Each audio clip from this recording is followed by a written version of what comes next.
बिस्मिल्लाहिर्रहमानिर्रहीम।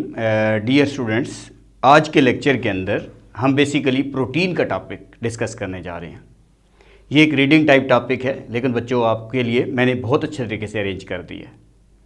अब प्रोटीन्स क्या हैं, तो बच्चों ये इसके ऊपर एक तो ये ज़हन में रहे कि बच्चों एक शॉर्ट क्वेश्चन आता है क्लासिफिकेशन ऑफ प्रोटीन्स के ऊपर कि प्रोटीन की क्लासेस क्या हैं और सब क्लासेस क्या हैं, और लॉन्ग क्वेश्चन आता है इसके स्ट्रक्चर ऑफ प्रोटीन्स के ऊपर। तो इसलिए ये काफ़ी इंपॉर्टेंट टॉपिक है। ये आप समझ लें एमडी कैट और ई कैट के लिहाज से भी बहुत इंपॉर्टेंट टॉपिक है, क्योंकि काफ़ी मल्टीपल चॉइस इसके ऊपर पूछे जाते हैं। हम टॉपिक को स्टार्ट करते हैं। प्रोटीन्स, आपको पता है कि जो बेसिकली प्रोटीन का वर्ड है वो प्रोटियास से ड्राइव है, जिसका मतलब होता है प्राइम इंपॉर्टेंट। प्राइम इंपॉर्टेंट का मतलब होता है फर्स्ट इंपॉर्टेंट, पहला इंपॉर्टेंट। ठीक है, तो बेसिकली प्रोटीन का वर्ड किस से ड्राइव हुआ? बेसिकली प्रोटियोस से ड्राइव हुआ, जिसका मतलब है प्राइम इंपॉर्टेंस। एक तो ये लाइन याद हो कि name protein is drive from Proteas that is prime important. अब फिर प्रोटीन की डेफिनेशन की गई। आपको पता है प्रोटीन क्या है? ये अमाइनो एसिड से मिलकर बनता है। जैसे हमें पता है कि एक घर जो बनाया जाता है बच्चों, वो ईंटों से मिलकर बनता है, तो उसका बेसिक यूनिट जो है वो एक ईंट है। इसी तरीके से जो प्रोटीन है ये अमाइनो एसिड से मिलकर बनते हैं। तो ऐसे मॉलिक्यूल्स जिनको आप हाइड्रोलाइज करें और हाइड्रोलाइज करने पे यानी वो ब्रेक करें तो उसमें large number of amino acid produce हों, उनको हम प्रोटीन्स कहते हैं। इसलिए मैंने डेफिनेशन लिखी, molecule which yield amino acids on complete hydrolysis are called proteins. वो मॉलिक्यूल जो अमाइनो एसिड प्रोड्यूस करें हाइड्रोलाइसिस के ऊपर, उनको हम प्रोटीन्स कहते हैं। और आपके पास एक प्रोटीन मॉलिक्यूल्स के अंदर आमतौर पर 2000 से लेकर सेवरल थाउजेंड तक के अमाइनो एसिड मौजूद होते हैं। ठीक है, number of amino acid in protein में फ्रॉम 2 टू सेवरल थाउजेंड जो हमारे पास होंगे बेसिकली अमाइनो एसिड्स होंगे, और ये एक्ट एज बायोलॉजिकल कैटालिस्ट। ये बायोलॉजिकल कैटालिस्ट के तौर पे काम करते हैं, ये एंजाइम के तौर पे काम करते हैं। अगर मैं कहूँ एंजाइम का ताल्लुक किससे है, तो आप कहते हैं एंजाइम का ताल्लुक प्रोटीन फैमिली से, यानी हम आगे डेफिनेशन भी पढ़ेंगे। Complex protein molecules are called enzymes. तो बेसिकली एंजाइम प्रोटीन मॉलिक्यूल्स होते हैं, ये बायोलॉजिकल कैटालिस्ट के तौर पे भी काम करते हैं। इनमें कौन कौन से एलिमेंट हैं? हमारी बुक में तो लिखा है कार्बन, हाइड्रोजन, ऑक्सीजन, नाइट्रोजन। कुछ और एलिमेंट्स भी हैं, इनकी परसेंटेज भी याद कर लें, ये आपको काफ़ी काम आ सकती है। दीज मॉलिक्यूल कंटेन, कार्बन इसमें 51% होता है, हाइड्रोजन 7% होता है, ऑक्सीजन 23% होता है, नाइट्रोजन 16%, सल्फर 1 से 3%, और जो फास्फोरस है वो लेस देन 1% होता है। तो ये बेसिकली हमें इतना समझ आया कि प्रोटीन्स क्या हैं, ये अमाइनो एसिड से मिलकर बनने वाले मॉलिक्यूल्स होते हैं। इनमें carbon, hydrogen, oxygen main common होते हैं। बेसिकली ये जो हमारी स्किन है बच्चों, ये भी प्रोटीन की बनी हुई है। ये हमारी बॉडी का जो ऊपर से स्केल्टन है, ये बेसिकली आप समझ लें जो ऊपर वाला पोर्शन है, ये सारे का सारा प्रोटीन है। अब हमारे पास प्रोटीन बनते कैसे हैं? ये अमाइनो एसिड का एक मॉलिक्यूल लिख दिया, देखो RCH, उसके साथ NH2R, R mean alkyl group, C double bond O, single bond OH। ये अमाइनो एसिड का जनरल फार्मूला है। ये अमाइनो एसिड का 1 मॉलिक्यूल, ये अमाइनो एसिड का सेकंड मॉलिक्यूल। एक मॉलिक्यूल का OH, एक मॉलिक्यूल का H निकालने के बाद हमारे पास इनके दरमियान एक बॉन्ड बन गया जिसे हम पेप्टाइड बॉन्ड कहते हैं। तो ये आपके पास डाइपेप्टाइड का स्ट्रक्चर बन गया। जब आप इसको जोड़ दोगे तो ये वाटर बन के निकल जाएगा, इन दोनों के दरमियान बॉन्ड बन जाएगा। तो ये वाटर मैंने लॉस कर दिया, उधर जगह नहीं थी, इधर ऊपर माइनस के साथ लिखा जा सकता है, आप ऐसे लिख सकते हैं। तो ये आपके पास पॉलीपेप्टाइड बन गया। ये पॉलीपेप्टाइड आपके पास बेसिक ये डाइपेप्टाइड का स्ट्रक्चर बन गया।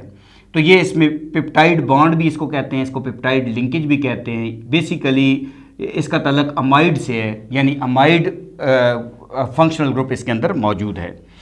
इसीलिए एक और 2 पॉइंट लिख दिए कि peptide having molecular mass up to 10,000, वो पेप्टाइड जिनका मॉलिक्यूलर मास 10,000 तक होता है उनको पॉलीपेप्टाइड्स कहते हैं। लेकिन अगर उनका मॉलिक्यूलर मास 10,000 से ज़्यादा हो जाए तो उनको प्रोटीन्स कहते हैं। Peptide having molecular mass more than 10,000 are called proteins. अब देखें, ये तो बहुत बड़ा स्ट्रक्चर है, हम प्रोटीन का स्ट्रक्चर ड्रा नहीं कर सकते। तो इसीलिए हमने क्या किया बच्चों इसमें कि हमने इस तरह के मुख्तलिफ मॉलिक्यूल लिख दिए। देखो ये पहला मॉलिक्यूल, उसका OH निकाल दिया, दूसरे मॉलिक्यूल का H निकाल कर दूसरा मॉलिक्यूल, फिर इस मॉलिक्यूल का OH निकाल दिया और नेक्स्ट मॉलिक्यूल का H निकाल दिया तीसरा मॉलिक्यूल। तो इस तरीके से हमारे पास एक पॉलीपेप्टाइड बन गया। तो इस तरह की ब्रैकेट लगाने के बाद होल n लिखने का मतलब यह है कि ये चेन दरमियान में बहुत बड़ी चलती जा रही है। तो इस तरह का बहुत बड़ा स्ट्रक्चर ये पॉलीपेप्टाइड का स्ट्रक्चर है। और इसी तरीका का अगर ये स्ट्रक्चर 10,000 के मॉलिक्यूलर मास को क्रॉस कर जाए तो इसको हम प्रोटीन्स बोलते हैं। तो उम्मीद है कि प्रोटीन का स्ट्रक्चर भी आपको समझ आ गया कि ये कैसे बनते हैं। ये अमीनो एसिड के जुड़ने से बनते हैं, एक मॉलिक्यूल का H और एक मॉलिक्यूल का OH निकलता है। अब बच्चों क्लासिफिकेशन काफ़ी इंपॉर्टेंट चीज़ है, शॉर्ट क्वेश्चन आता है।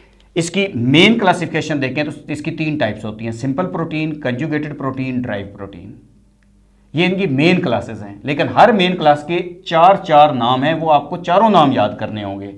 सब क्लासेस इनकी कहलाती हैं। जैसे सिंपल प्रोटीन क्या होते हैं, वो प्रोटीन जो हाइड्रोलाइज होने पे सिर्फ अमाइनो एसिड दें, which give amino acid on hydrolysis, जिनको आप हाइड्रोलाइज करें उनसे सिर्फ अमाइनो एसिड बने, उनको हम सिंपल प्रोटीन कहते हैं।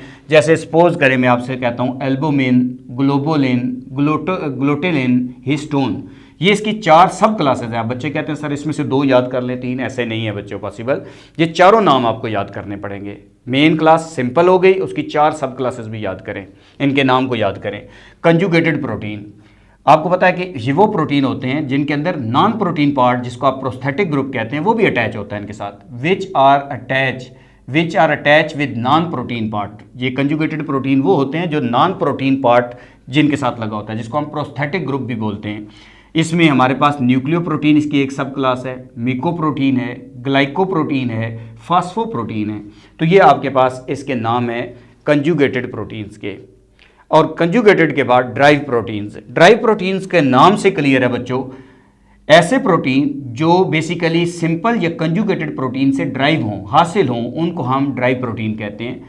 Which are derive from simple and conjugated protein. For example, इसकी एग्जाम्पल कौन सी है, तो हमारे पास इसकी एक एग्जाम्पल है प्रोटीन, प्रोटियोसिस, पिप्टोन्स, पिप्टाइड्स। ये इसकी 4 सब क्लासेज हैं, तो इसकी भी चारों सब क्लासेज आपको याद करनी पड़ेंगी। तो ये शॉर्ट क्वेश्चन कैसे आता है, क्वेश्चन कुछ ऐसे आता है, what are the classes and sub classes of proteins.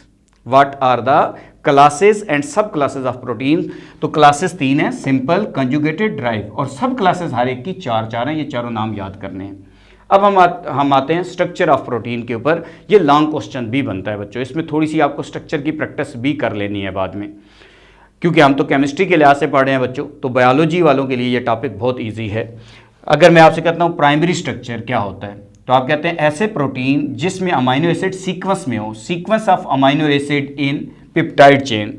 जैसे मैं आपके सामने अगर पेप्टाइड चेन ऐसे बनाना शुरू कर दूँ, ये अमाइनो एसिड का एक मॉलिक्यूल, ये अमाइनो एसिड का दूसरा मॉलिक्यूल, अमाइनो एसिड का तीसरा मॉलिक्यूल, चौथा मॉलिक्यूल, तो ये इस तरह की चेन सो ऑन में बनाता जाऊँ अमाइनो एसिड में।